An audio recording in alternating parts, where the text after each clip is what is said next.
আজকের আলোচনার বিষয় ছেলেদের বীর্য কি মেয়েরা খেতে পারে? পর্নো ছবিতে মেয়েরা তা মুখে নেয় কেন? ছেলেদের বীর্য আসলে খাওয়া যায় না বা খাওয়া উচিত না। নীল ছবিতে অনেকটা এক্সপ্রেস করার জন্য নীল নায়িকারা তা করে থাকেন, কেননা নীল ছবি তৈরি অনেকটা প্রতিযোগিতা নির্ভর।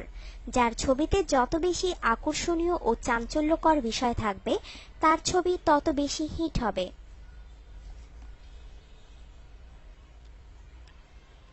তাই নীল ছবিগুলোতে সচরাচর এই বিষয়গুলো দেখা যায়। এছাড়া কোনো মেয়ে যদি কোনো পুরুষের বীর্য পান করে তাহলে তার গর্ভবতী হওয়ার সম্ভাবনা নেই।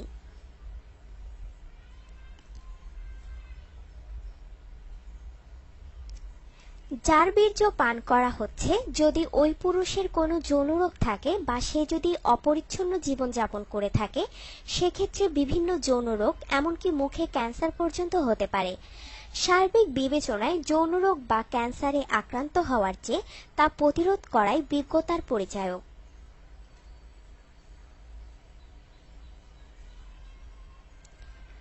ধর্মীয় বিধিনিষেধে এরকম কাজ এবং ওরাল সেক্স করতে নিরুৎসাহিত করা হয়েছে। একে অস্বাভাবিক ও অনুচিত বলেছেন প্রায় সবাই।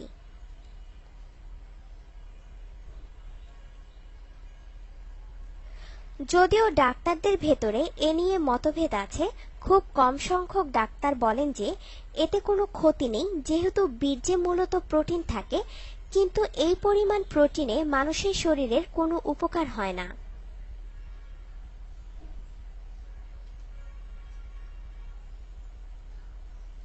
কিন্তু পুরো বিষয়টি সৃষ্টির সেরা জীব হিসেবে আমাদের নিজেদেরই বুঝে নিতে হবে। কারণ আজকাল পত্রিকার পাতা খুললেই দেখা যায় বিশ্বের নামি দামি সিনেমার তারকারা এসব করতে গিয়ে একসময় মুখের নানা প্রকার মারাত্মক সব ক্যান্সারে আক্রান্ত হয়েছে। অন্তত তাদের থেকে আমাদের শিক্ষা নেওয়া উচিত।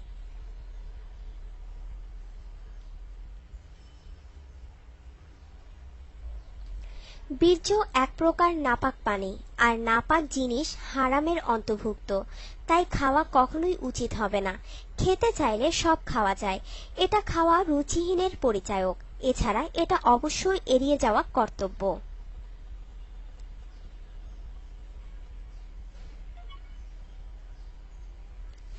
প্রথমত, এটা বিকৃত যৌনাচার। দ্বিতীয়ত, এর মাধ্যমে সবচেয়ে সহজে এবং দ্রুত এসটিডি বা যৌন সংক্রান্ত জীবাণু ছড়ায়, কারণ সরাসরি পেটে যাচ্ছে, তারপর সেখান থেকে সরাসরি রক্তে।